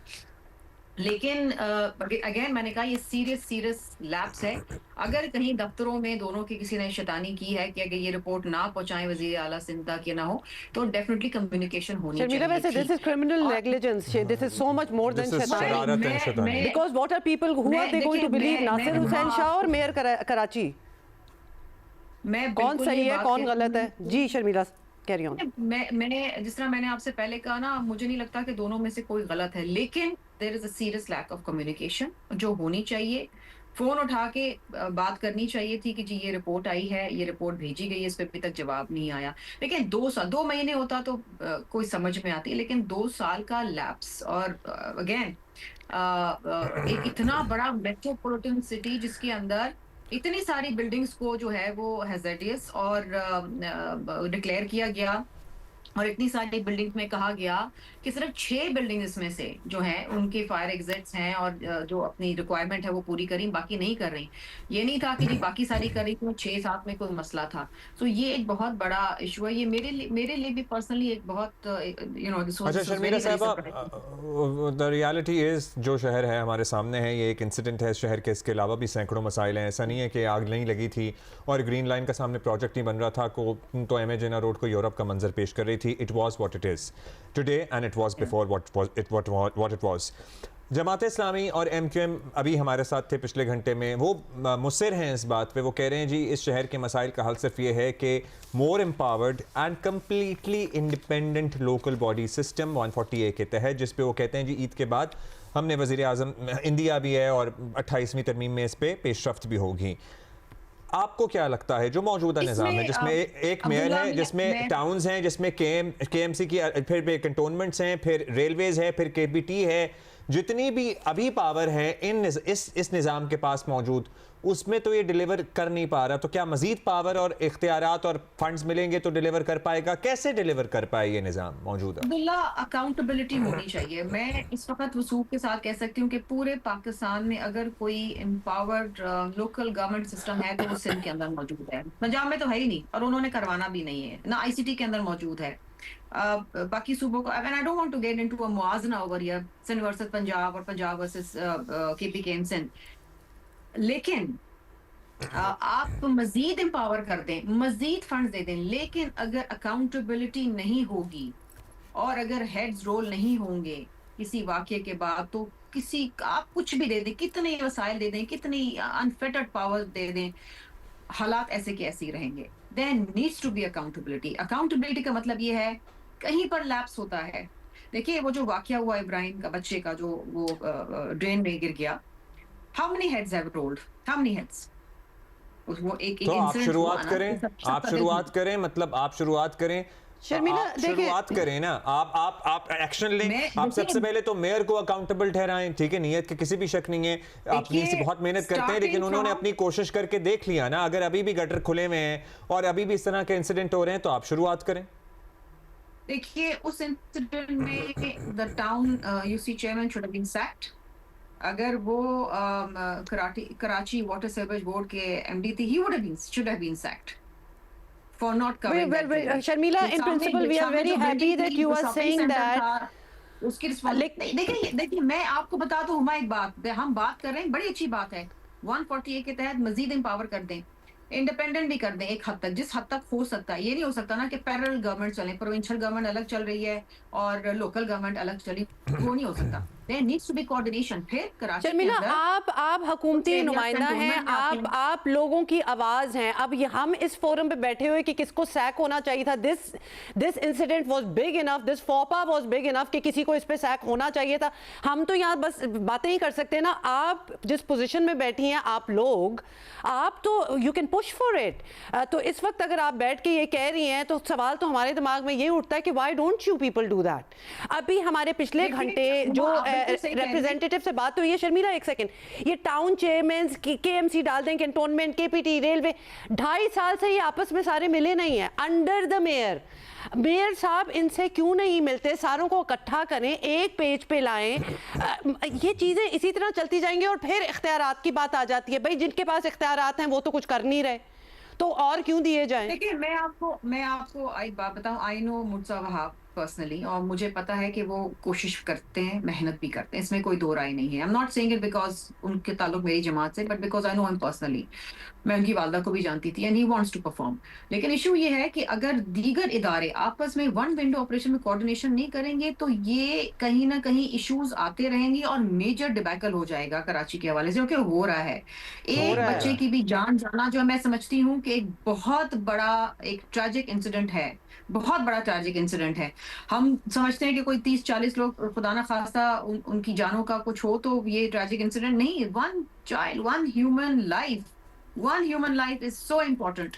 और इस वक्त देखिए, ये जो मेरा ख्याल है कि अगर इस वक्त हम एक्शन नहीं लेते, और मेरी इल्तिजा है, मैं जब कराची जाऊंगी, इस वक्त मैं इस्लामाबाद के अंदर हूँ, I will personally meet the chief minister, I will personally meet Murtaza Wahab साहब, एंड आई नो कि वो खुद इस वक्त जो है शदीद तकलीफ में। गुल प्लाजा एक ऐसा प्लाजा था जहां हुमा एंड अब्दुल्ला, मैं बचपन से जा रही हूँ और अभी 2 महीने पहले कोई कराची में ऐसा घर नहीं होगा। Literally, it could have been you, it could have been us, it could have been me। ये जो अंदर ट्रैप हुए लोग, ये मैं भी हो सकता था, ये हुमा भी हो सकती थी, क्योंकि हमारा 2 महीने बाद एक चक्कर तो लगता था। सो इसमें कोई तफरीक नहीं है, ना अमीर की, ना गरीब की, ना अथॉरिटी वाले की, ना बे अथॉरिटी वाले की, इसमें कोई भी मर सकता था। लेकिन ट्रेजेडी ये है कि अब यहाँ से आगे कैसे बढ़ना है। हम कराची में हर गुजरे इंसिडेंट के बाद यही बहस कर रहे होते हैं, और 148A की भी बात हो जाती है, दीगर मामलात की भी बात हो जाती है। कोऑर्डिनेशन कैसे हो जब मेयर कराची ने 2.5 साल से टाउन चेयरमैन से मुलाकात नहीं की है? 2.5 साल से the mayor has not met any of the town chairman, ये मीटिंग नहीं बुलाई है उनकी। कैसे कोऑर्डिनेशन होगी? ये अब्दुल्ला देखिए, जो इनकी माइनर डिटेल्स हैं इस किस्म की मुलाकातों के, आई डोंट फॉलो दैट, तो मैं उसकी जवाबदेही नहीं हो सकती, वो मेयर साहब को तो दे सकते हैं। लेकिन मैं समझती हूँ कि कोऑर्डिनेशन हर हाल में कोऑर्डिनेशन होनी है। मेयर कराची का बाप है, he is the father of the city और हर चीज के लिए रिस्पॉन्सिबल है। अगर किसी टाउन में कोई इशू आता है उसका भी रिस्पॉन्सिबल है। लेकिन उसके साथ साथ ये भी एक बात हकीकत है कि हर गली, हर मोहल्ले में, हर घर के अंदर मेयर नहीं घुस सकता है। इसीलिए आप टाउन चेयरमैन बनाते हैं, इसीलिए आपके पास इदारे होते हैं, वाटर बोर्ड का, सेवरेज का, फायर सिस्टम का, ये इदारे इसलिए होते हैं ना अलग अलग, ताकि वो अपनी स्पेसिफाइड काम करें। अगर कोई काम नहीं कर रहा, sack them, get the right man for the right job. You need to save human lives, you need to save people's livelihoods, it is as simple as that. इसमें तो कोई रॉकेट साइंस ही नहीं है ना, कुछ नहीं है। शर्मिला, कितनी बार मेयर साहब हमारे शो पे आए हैं, हमने वन विंडो ऑपरेशंस की बात की है, हमने गटरों के ढक्कन की बात की है, हमने फायर सेफ्टी, फायर हैजर्ड की बात की है, हमने ये बात की है कि सारे जो चेयरमैन वगैरह ये टाउन है, और वो हमें बता देते हैं कि मेयर साहब ने हमें बताया हुआ है कि कौन सी हमारी ज्यूरिसडिक्शन में आते हैं, कौन से नहीं आते। हमने इस बारे में भी बात की है कि जो आवाम बैठी हुई है ना, जिन्होंने आप लोगों को वोट दिया है और आप सारे जहाँ बैठे हुए हैं, आप बाइख्तियार लोग हैं। हमारा सिर्फ काम है सवाल करना, लेकिन हमारी एक्सपेक्टेशन है आप लोगों से कि आप लोगों की आपस में कोऑर्डिनेशन 100%। तो लिहाजा अगर हम ये जी देखिए मुझे भी बहुत दफा फ्रस्ट्रेशन होती है। मैं कराची में डिफेंस में रहती हूँ, कैंटोनमेंट में आता है, सड़क टूट जाती है तो गालियां सिंध गवर्नमेंट को पड़ती है। मैं कैंटोनमेंट अप्रोच करती हूँ, मुझे वहां कोई नहीं मिलता, मैं उधर जाती हूँ। तो ये मेरे लिए भी बड़ी फ्रस्ट्रेटिंग है for a normal human being. Forget about the fact कि मैं एक पार्लियामेंटेरियन हूँ, एक नॉर्मल ह्यूमन बीइंग के लिए बहुत फ्रस्ट्रेटिंग है। This needs to end. अगर आपकी अलग अलग जुरिस्डिक्शन है, इसका मतलब ये नहीं है कि आप एक दूसरे, यहाँ एक लाइन खींची हुई है, यहाँ कैंटोनमेंट है, यहाँ सिंध गवर्नमेंट है, वहाँ वाटर बोर्ड है। चलिए, जो चीज़ इनकी जुरिस्डिक्शन में थी शर्मिला साहिबा, वो थी फायर सेफ्टी का निज़ाम और पर्टिकुलरली फायर फाइटिंग का निज़ाम।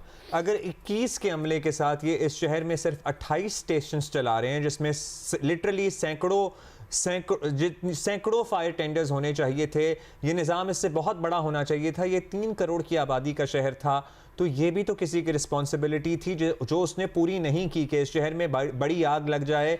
तो यहाँ पर रौला हमेशा यही डलता है। And can I add, Sharmila, then you say that somebody should be sacked who's not working now. Who should be sacked over here? ना बिल्डिंग कंट्रोल अब KMC के अंदर आता है, ना वाटर बोर्ड आता है, ना अब तो कूड़ा उठाना भी नहीं आता, लेकिन ये फायर ब्रिगेड का डिपार्टमेंट जरूर KMC के अंडर आता है।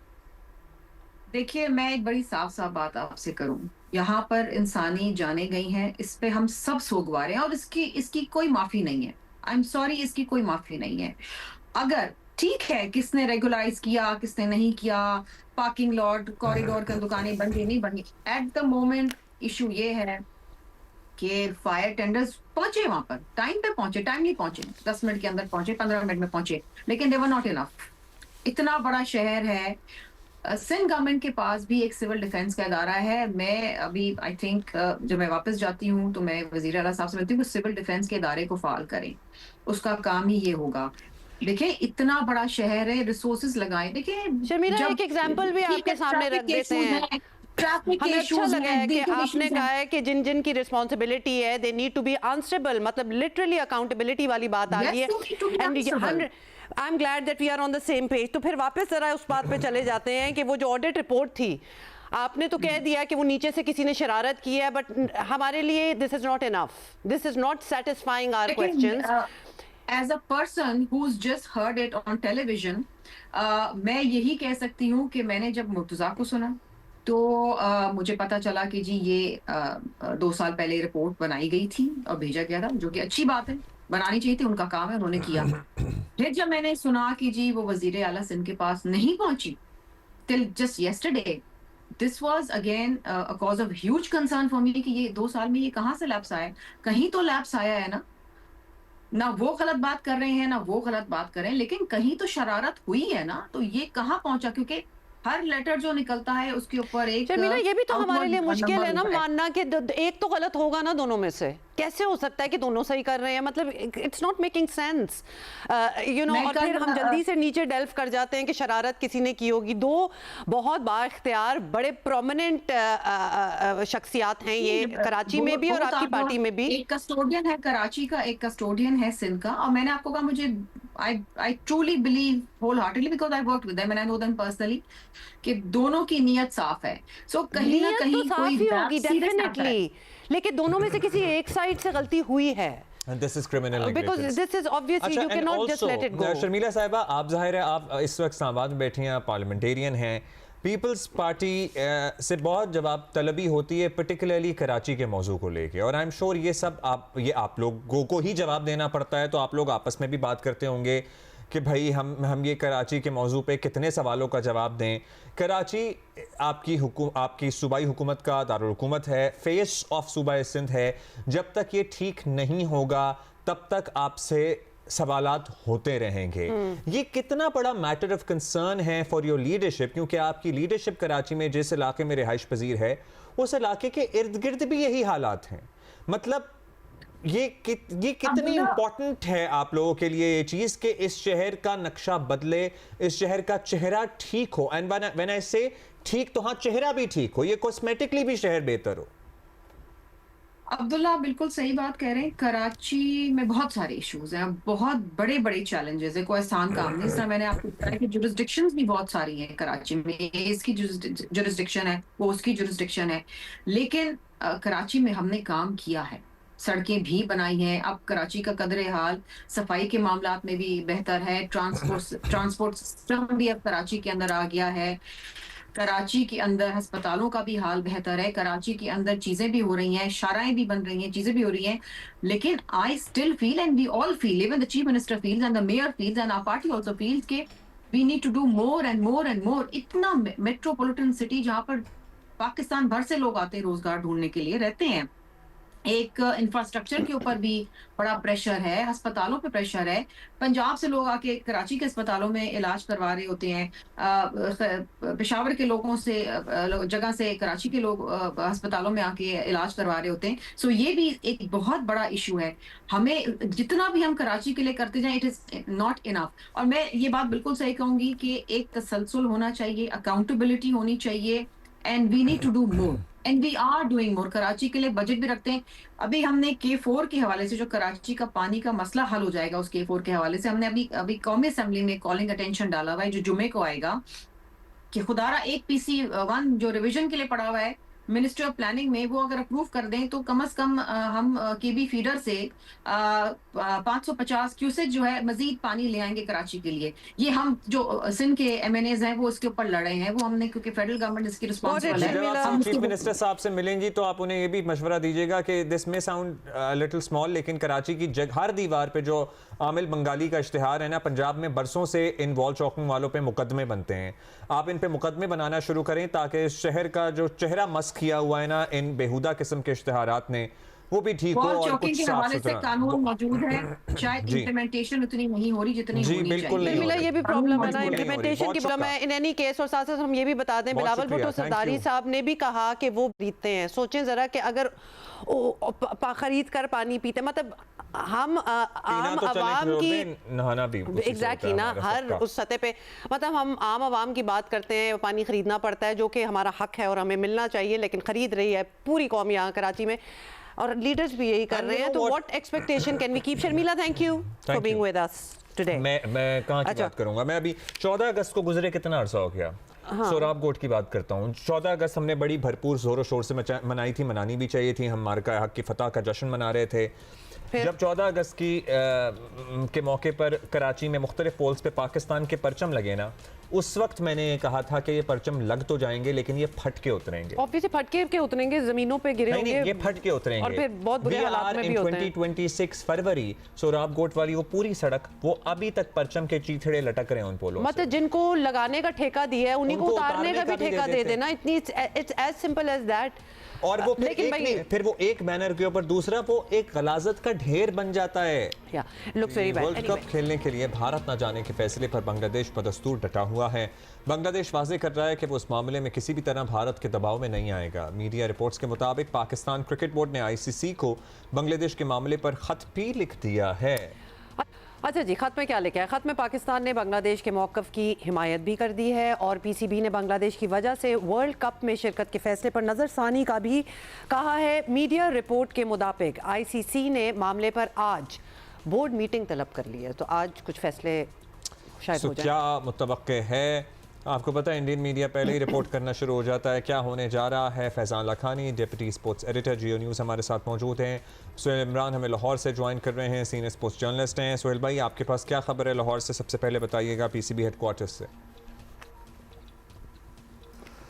जी अब्दुल्ला, अभी कुछ देर पहले जो क्रिकेट वेबसाइट है उसने तो ये रिपोर्ट कर दिया कि जी आज बोर्ड मीटिंग भी होने जा रही है और इसमें फैसला किया जा सकता है इस हवाले से, और पाकिस्तान क्रिकेट बोर्ड की जानब से एक तफसीली ख़त को भी बताया जा रहा है कि जी पाकिस्तान क्रिकेट बोर्ड ने लिख दिया हुआ है और उसकी कापी तमाम मेंबर बोर्ड है उनको भिजवा दी गई है। ये सब कुछ इंडियन मीडिया में जो है वो शाया भी हो रहा है, और जो क्रिकेट वेबसाइट है, भारतीय क्रिकेट वेबसाइट जिसका इन्फ्लुएंस है उसके ऊपर बहुत ज़्यादा, वो उसने भी ये रिपोर्ट किया। लेकिन अगर पाकिस्तान क्रिकेट बोर्ड के ज़राए के हवाले से अगर आपको ये बताएं इस वक्त कि इस तरह का किसी ख़त का तो ना ही इसकी तस्दीक की गई है और ना ही जिस बोर्ड इजलास की आज बताया गया है कि जी आज बोर्ड इजलास हो रहा है, 21 जनवरी है, वो आज इजलास होने जा रहा है, इस तरह का किसी तरह के इजलास की इंटीमेशन पाकिस्तान क्रिकेट बोर्ड को नहीं है। लेकिन ये जितनी भी खबरें हैं, जितनी भी ये सारा कुछ शाया हो रहा है, ये सिर्फ और सिर्फ मीडिया रिपोर्ट्स हैं जो कि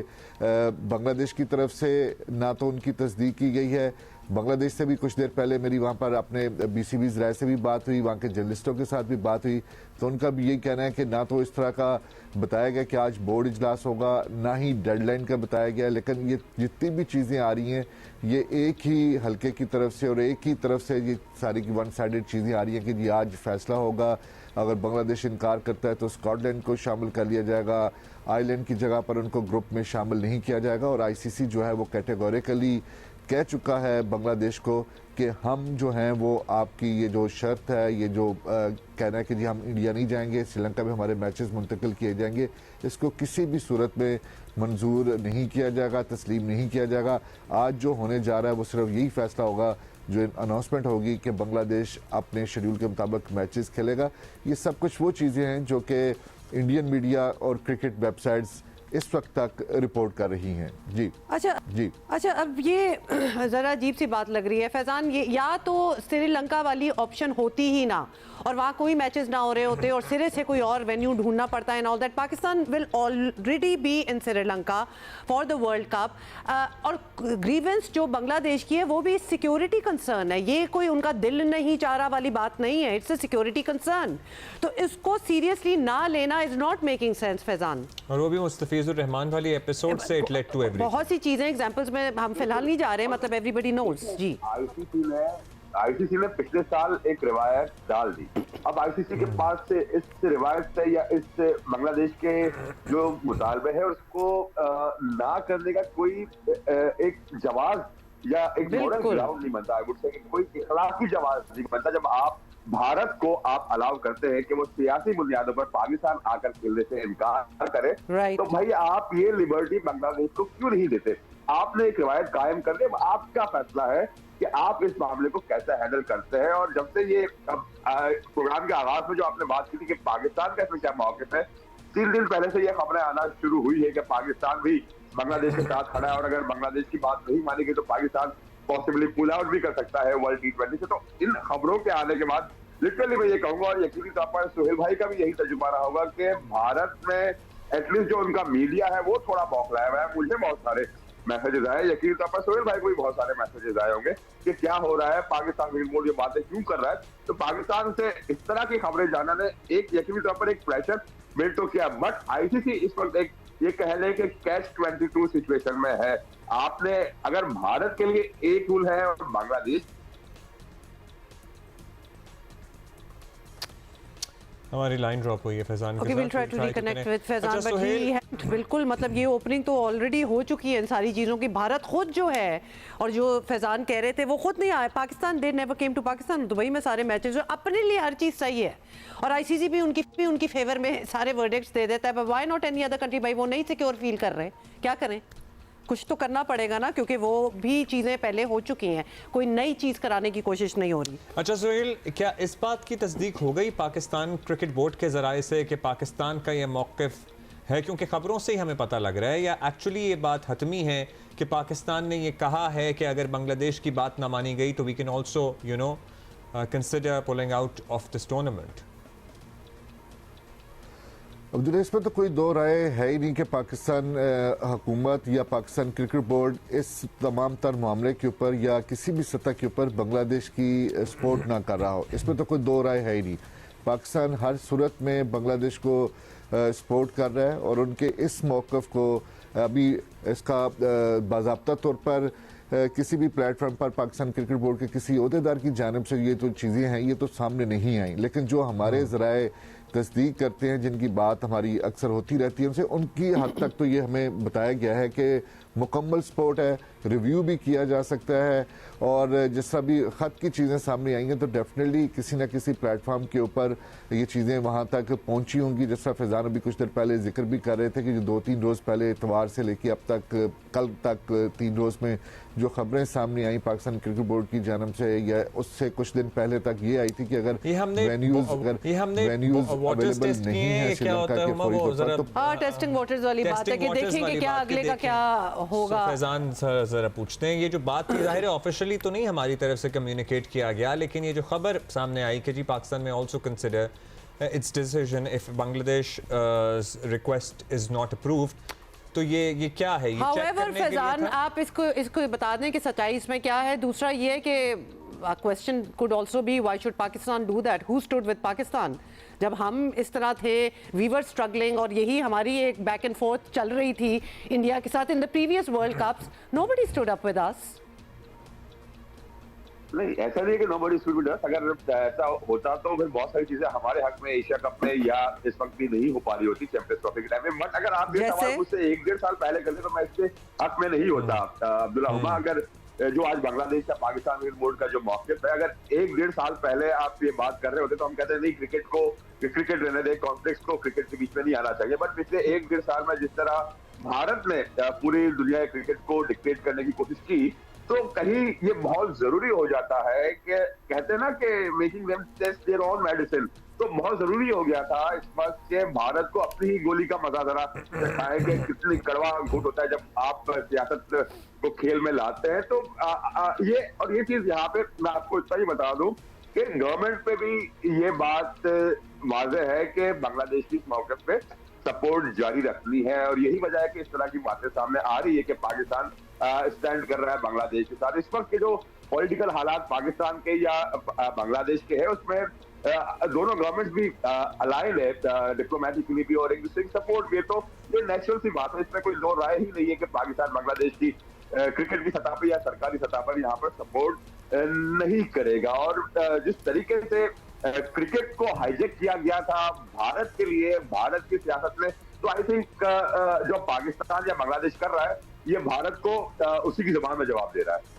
अच्छा, लेट्स ये तो अब पता लग जाएगा। वैसे आज ये क्लियर हो जाएगा मामला फैजान, आईसीसी की मीटिंग के बाद? मोस्ट लाइकली आज शाम तक, आज रात तक ये बातें क्लियर हो जानी चाहिए, क्योंकि आप 2 हफ्ते का वक्त ही रह गया है T20 वर्ल्ड कप। अच्छा, दूसरी तरफ हमारे पीएसएल में भी कुछ स्ट्रक्चरल चेंजेस किए जा रहे हैं। सो आज ये शाम तक क्लियर हो जाएगा मामला। पीएसएल में प्लेयर ड्राफ्ट के बजाय पहली दफ़ा प्लेयर ऑक्शन पे जाया जा रहा है। सो उसको हमें कल एक्सप्लेन भी किया था, हमारे साथ मौजूद थे, नहीं सोहेल भाई थे या पता नहीं माजिद भट्टी थे, दोनों में से कोई एक तो था। सो बताइएगा ये किस तरह इस डिसीजन पे पहुंचे और वुड इट बी बेनिफिशियल? हाँ भट्टी साहब, so would it be beneficial, या ने हमें एक्सप्लेन किया था, would it be beneficial for the league, और ये क्या सबका मुतालबा था? Everybody is on board when this decision has been made?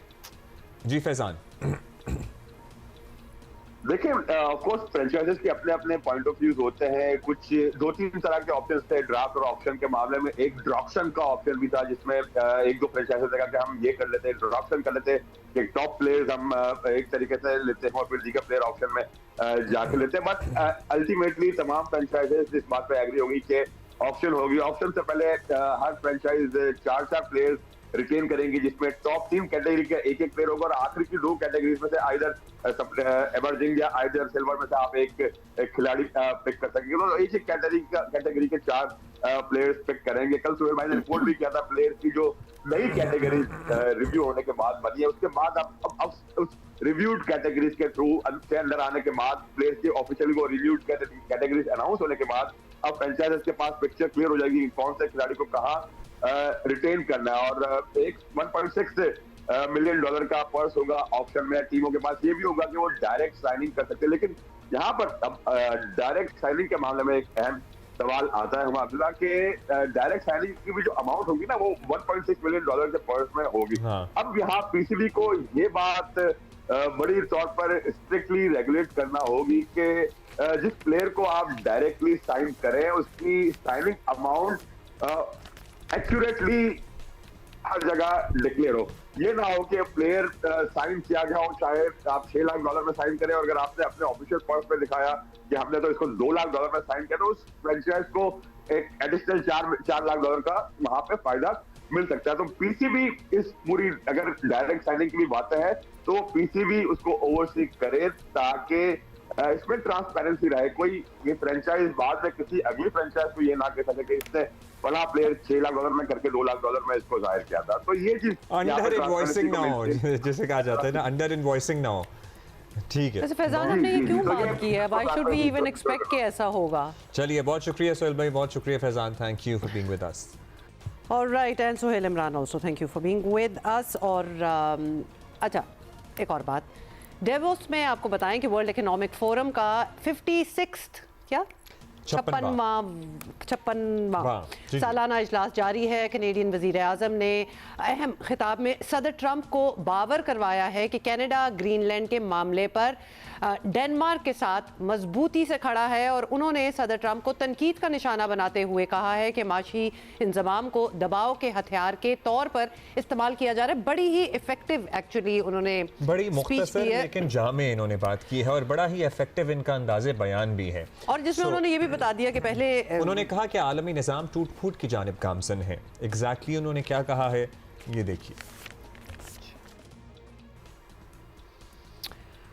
Very interesting. नीचे आपने ट्रांसलेशन तो पढ़ी ली होगी, लेकिन कनाडा का बेसिकली कहना है कि पहले हम देख रहे थे कि क्या हो रहा है और रिचुअली हम पार्टिसिपेट कर रहे थे, लेकिन नो मोर। अब वो मॉडल जो है वो काम नहीं करेगा। अमेरिका पे ही ऑब्वियसली इन्होंने और जिससे कहते हैं ना कि जो है वो की है ठक्के छुपे अल्फा ही हैज बेसिकली कोई ठक्के छुपे ही हैज कॉल्ड आउट। हां he has called it out. He has called it out. Certainly this time around. अच्छा, वजीर आज़म शहबाज शरीफ भी वर्ल्ड इकोनॉमिक फोरम की सालाना कॉन्फ्रेंस में शिरकत के लिए डावोस स्विट्जरलैंड में मौजूद हैं। वजीर आज़म की मुख्तलिफ आलमी रहनुमाओं से मुलाकातें भी मुतवक्के हैं। वजीर आज़म इजलास में माशी इस्तेहकाम के हवाले से की जाने वाली इस्लाहात और पाकिस्तान के बेहतर होते माशी इशारियों पर भी रोशनी डालेंगे। कुछ विजुअल्स भी आप देख लें। ठंड बहुत है वहाँ। शहबाज शरीफ पाकिस्तान के इस्तेहकाम के हवाले से ट्रिपल ओ प्रोग्राम पर बात करेंगे। ट्रिपल ओ प्रोग्राम पर बात करेंगे। बिजनेस राउंड टेबल में भी शरीक होंगे। Do we have a name for the specific topi that the prime minister is it looks very Russian. Yes, it does. I don't know why. We could be wrong though, लेकिन वो देखने से शायद सर्दी वहाँ बहुत पड़ती है रशिया में और लोग ऐसी टोपियाँ पहनते हैं। और जहाँ वज़ीर आज़म गए हैं तो और वज़ीर आज़म आपको पता है ना हमारे काफ़ी ग्लोबल हैं, मतलब इनका सेंस ऑफ स्टाइल और fashion is quite global as well. collection of I'm sure hats and, and caps and jackets, so yeah. So we will keep you posted जब ये अपनी स्पीच करेंगे। In the meantime हम आपसे इजाज़त बात करेंगे कल। All right, see you. Have a great day. Bye.